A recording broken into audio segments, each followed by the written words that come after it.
ফ্রান্সের বিখ্যাত surgeon doctor Morris Bucaille.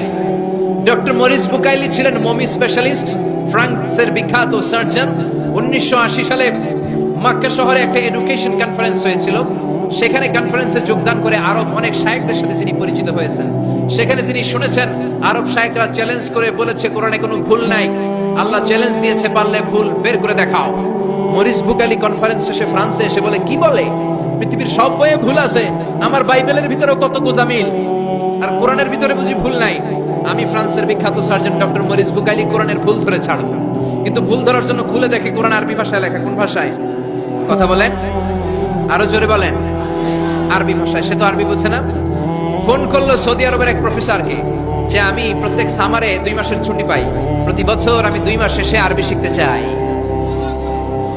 Saudi শায়েখ ভাবছে কোরআন বোঝার জন্য, আসলে বোঝার জন্য না। শিখতে চাই কেন?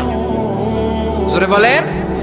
ভুল ধরার জন্য। 5 বছর সে সৌদি আরবে এসে তার ছুটির সময়টা সে সৌদি আরবে কাটিয়ে 5 বছরে আরবি ভাষা শিখেছে। হেদায়েতের জন্য নয়, ভুল ধরার জন্য। 5 বছর শেষ। এবার সে কোরআন খুলে দেখে বিসমিল্লাহির রহমানির রহিম থেকে সূরা নাস পর্যন্ত যাই পড়ে তাই বুঝে, এমন আরবি শিখছে। কিন্তু যতই পড়ে অবাক হয়, যতই পড়ে পাগল হয়ে যায়।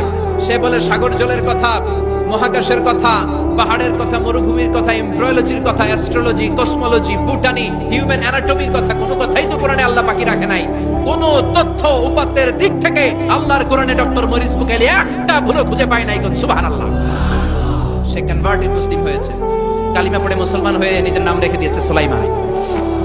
সুবহানাল্লাহ পড়েন।